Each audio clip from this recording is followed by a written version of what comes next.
बिस्मिल्लाहिर्रहमानिर्रहीम, अस्सलाम वालेकुम। मैं हूं मोहम्मद समीर। इस वक्त मौजूद हैं सुप्रीम कोर्ट ऑफ पाकिस्तान में।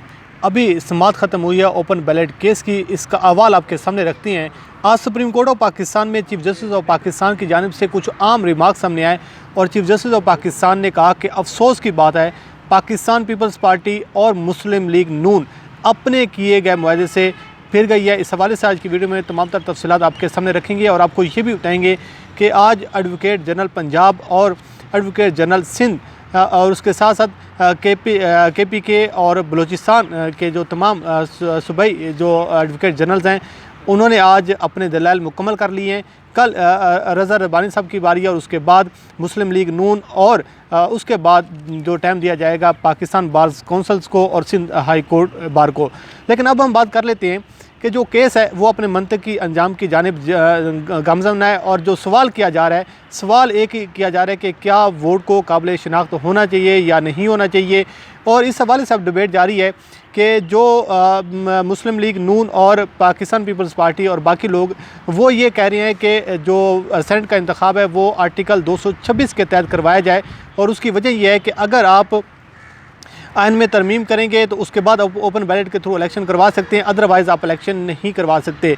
लेकिन इस हवाले से आज ज़बरदस्त चीज़ें कुछ सामने आई हैं। सबसे पहले बात कर लेते हैं कि एडवोकेट जनरल पंजाब अहमद अवैस ने दलाइल देते हुए कहा है कि 2-3 चीज़ों का ख्याल रखना बहुत ज़रूरी है। जो बात की जा रही है कि हम वोट को ओपन नहीं कर सकते, तो उन्होंने कहा है कि जो पार्टी डिसिप्लिन है, पार्टी एक्ट जो है उसको महफूज़ खातिर रखना होगा। और पार्टी एक्ट जो है वो इस हवाले से कहता है कि अरकान असम्बली को सियासी जमातें लेकर आती हैं और सियासी जमातों के जो अरकान हैं वो इस बात के पाबंद होते हैं वो अपनी पार्टी को फॉलो करने के, पार्टी डिसिप्लिन को। और अगर वो वोट की ख़रीद फरोख्त करती हैं और पार्टी को नुकसान पहुँचाने की कोशिश करती हैं तो इसके ख़िलाफ़ कार्रवाई होनी चाहिए। उसके साथ साथ बात की गई कि जो एक डिबेट जारी है कि आर्टिकल 226 यानी 226 के तहत इलेक्शन होने चाहिए। लेकिन उसमें अब ये बात की जा रही है कि जो 226 का आर्टिकल है वो मुकम्मल तौर पर वोट को सीक्रेट रखने के हवाले से कहता है। लेकिन इस हवाले से एडवोकेट जनरल पंजाब ने कहा है कि वोट तब तक सीक्रेट रह सकता है जब तक आप वोट कास्ट कर लेते हैं। उसके बाद अगर कोई मामला आता है, अगर कोई शिकायत सामने आती है तो इलेक्शन कमीशन की ये सबसे अवलीन जिम्मेदारी ये है कि आपने शफाफ इलेक्शन करवानी है, आपने करप्ट प्रैक्टिसेस को रोकना है। तो जब आपने ये सारी चीज़ें रोकनी है तो उसके लिए आपको तमाम तर लवाजमात मुकम्मल करने पड़ेंगे और तमाम तर सूरत हाल को यकीनी बनाना पड़ेगा। उसकी वजह यह है कि ये चीज़ें आपको आइन पावर करते और आइन ये कहता है कि आपने सबसे पहला जो आपने काम ये करना है कि आपने शफाफ इंतखाब करवाने हैं। और इस हवाले से जो आइन का आर्टिकल 226 है उसके साथ साथ आपको आर्टिकल 59 को लाजमी अटैच करना पड़ेगा, जिसके तहत ये कहा जा रहा है कि आप सेनेट का जो इंतखाब है वो अददी तनासब के साथ साथ आपको ये सारी सूरत हाल देखनी पड़ेगी। उसके साथ एडवोकेट जनरल सिंध जो हैं सुलेमान तालिब-उद्दीन, उन्होंने दलाइल का आगाज़ किया। और जब उन्होंने दलाइल का आगाज़ किया तो आगाज़ से ये लग रहा था कि वो अपनी पार्टी की एक लाइन लेने की कोशिश करें। हालांकि एडवोकेट जनरल जो है वो सिर्फ पार्टी को वो प्रेजेंट नहीं कर रहा होता बल्कि एक सूबे को प्रेजेंट कर रहा होता है। तो उन्होंने सबसे पहले तो ये कहा कि ये जो रेफरेंस दायर किया गया है पाकिस्तान तहरीक इंसाफ की जानिब से और सदर पाकिस्तान की जानिब से, तो ये रेफरेंस जो है ये इसके हवाले से उन्होंने सवाल उठाया। उन्होंने कहा ये गैर कानूनी है और गैर मुनासिब है।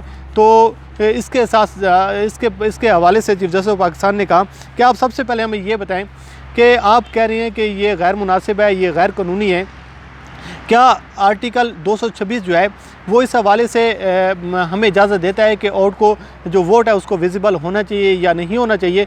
तो उन्होंने कहा कि ये जो रेफरेंस फाइल किया गया है, आप बात करते हैं कि सेनेट के इंतखाब में करप्शन होती है, हॉर्स ट्रेडिंग होती है और आप किसी के पास सबूत नहीं है। और उन्होंने कहा है कि सुनी सुनाई बातें हैं, अखबारों में ख़बरें आ जाती हैं, वीडियो आ जाती है और उसकी बुनियाद पर आप कैसे कह सकते हैं कि वोट की ख़रीद फरोख्त हुई है।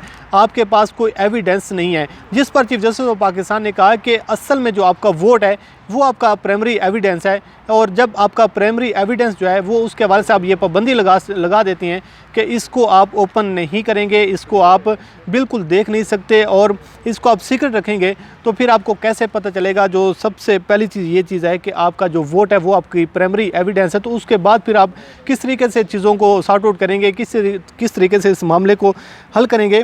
तो उसके बाद चीफ जस्टिस ऑफ पाकिस्तान ने एक सवाल किया एडवोकेट जनरल सिंध से। उन्होंने कहा कि क्या कभी पहले सेनेट का इलेक्शन चैलेंज हुआ, तो इस पर उन्होंने कहा कि ये जो अदालत है ये सियासी इस सवालात से अदालत को दूर रहना चाहिए और सियासी मामलात में मुदाखलत नहीं करनी चाहिए। तो इस पर चीफ जस्टिस ऑफ पाकिस्तान ने कहा कि आइन बजाते खुद एक सियासी डॉक्यूमेंट है, सियासी दस्तावेज़ है, और आप कहते हैं कि हमें सियासी मामलात से दूर रहना चाहिए, सियासी डिस्कशन नहीं करनी चाहिए। तो इस पर चीफ जस्टिस ऑफ पाकिस्तान ने कहा कि आपको शायद याद नहीं है कि पाकिस्तान मुस्लिम लीग नून और पाकिस्तान पीपल्स पार्टी दोनों जमातों ने 2000 6-7 में एक चार्टर ऑफ डेमोक्रेसी साइन किया था, और इन दोनों जमातों ने इस दस्तावेज़ पर अपने सिग्नेचर किए थे कि दोनों जमातें जो हैं वो ये चाह रही थी कि आपका जो खुफिया तरीके से जो एक वोट का तरीक़ाकार है हम इसको ख़त्म करेंगे। इस पर चीफ जस्टिस ऑफ पाकिस्तान ने रिमार्क दिए कि दोनों जमातों ने चार्टर ऑफ डेमोक्रेसी पर दस्तखत किए थे कि खुफिया तरीक़ाकार को ख़त्म किया जाएगा। दस्तावेज़ अभी भी मौजूद है, लेकिन दस्तखत करने वाली पार्टियां इस पर अमल नहीं करी, जो कि सबसे बढ़कर अफसोसनाक बात है। अगर आप चार्टर ऑफ डेमोक्रेसी को आप स्टडी करें, अभी उमर इनाम साहब ने वो गूगल किया है उसको, तो उस पर उमर इनाम साहब अभी यही बता रहे थे जब जो चार्टर ऑफ डेमोक्रेसी में ये चीज़ दर्ज है कि दोनों जमातें मिलकर जो खुफिया तरीके से रायशुमारी की जाती है, खुफिया तरीक़ाकार जो है ये हम ख़त्म करेंगे। और अगर आप देखें पाकिस्तान मुस्लिम लीग नून को देखें, नवाज शरीफ को देखें, आप आसिफ अली जरदारी को देखें, तो हमेशा से इनकी जानिब से ये इल्ज़ामात ऐड किए जाते हैं कि सेनेट के इंतखाब में हॉर्स ट्रेडिंग की जाती है, वोट की खरीद फरोख्त होती है, हमारे वोट की तौहीन की जाती है। तो इस पर आप चीफ जस्टिस ऑफ पाकिस्तान ने कहा कि आज आप सिर्फ जो एडवोकेट जनरल सिंह को कहा कि आप पीपल्स पार्टी को प्रेजेंट नहीं कर रहे, बल्कि आप पूरे सूबे को प्रेजेंट कर रही हैं। आप यहाँ आकर एक जमात के नुमाइंदे नहीं हैं, बल्कि आपने सूबे की नुमाइंदगी करनी है। और आप बात कर रहे हैं कि आप जो हैं सियासी मामला से दूर रहना चाहिए। आप जो वोट को जो है आप ये सुनी सुनाई बातों पर बात की जाती है, करप्शन के कोई एविडेंस नहीं होते। तो आपकी जमात के लोगों ने ये एक चार्टर डेमोक्रेसी जो है ये साइन किया था कि आप खुफिया राय तरीके को खुफिया तरीक़ाकार जो है इसको हम ख़त्म करेंगे। मुस्लिम लीग नून को देखें, पाकिस्तान पीपल्स पार्टी को देखें, और इलेक्शन कमीशन को अगर आप देखें, जहाँ पर जो समाज पिछले एक वीक से जारी है, तो मुसलसल ये बात की जा रही है कि आइन का आर्टिकल 226 जो है उसमें तरमीम किए बगैर आप ओपन बैलेट के थ्रू इलेक्शन नहीं करवा सकते। लेकिन दूसरी जानिब जो सुप्रीम कोर्ट ऑफ पाकिस्तान है, जो अदालत है, वो ये कह रही है कि हम ये नहीं कह रहे कि आप इंतखाब ओपन बैलेट के थ्रू करवाएं या फिर सीक्रेट बैलेट के थ्रू कराएं। हम तो सिर्फ ये कह रहे हैं कि आप इस चीज़ को इंश्योर करें, इस बात को यकीनी बनाएं कि ये जो वोट चोरी किया जाता है, इस करप्शन को रोकने के लिए, करप्ट प्रैक्टिसेस को रोकने के लिए आप इक़दामात उठाएं, आइन को पावर करें। और आइन जो है सबसे ज़्यादा जो है वो सुप्रीम कोर्ट बार बार कह रही है कि आइन और कानून सबसे ज़्यादा इलेक्शन कमीशन को पावर दे रहा है, इख्तियारात दे रहा है, और वो सिर्फ ये कह रहा है कि आप जो करप्ट प्रैक्टिसेस है इसको रोकें। लेकिन दूसरी जानिब बात क्या की जा रही है कि आप आइन में तरमीम करें, और इसकी में तरमीम किए बगैर आप जो इलेक्शन है ओपन बैलेट के थ्रू नहीं करवा सकते। बहरहाल समाज जारी है, अब देखते हैं सूरत हाल क्या सामने आती है।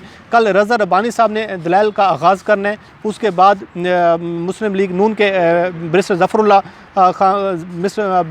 साहब वो दलाइल देंगे। उसके बाद पाकिस्तान बार कौंसल्स और सिंध बार कोर्ट की बारी आएगी। लेकिन अब ये जो मुकदमा है, ये जो केस है, अपने मंतक की अंजाम की जानिब गामज़न है। लेकिन सुप्रीम कोर्ट में भी अगर हम देखें, इलेक्शन कमीशन और जो इलेक्शन कमीशन है उसके तासुरात से तो ये लग रहा है कि वो पीडीएम को और अपोजिशन जमातों को सपोर्ट करने की कोशिश कर रहा है।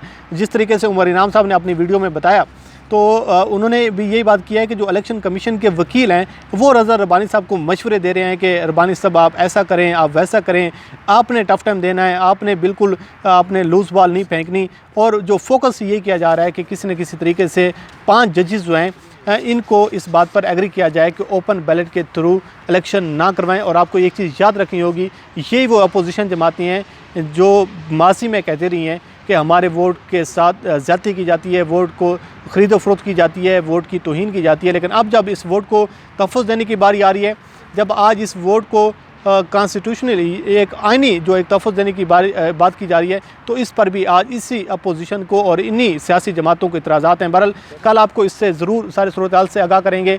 मुझे दीजिए इजाज़त। अल्लाह करीम आपका हामी नासर हो। खुदा हाफ़िज़।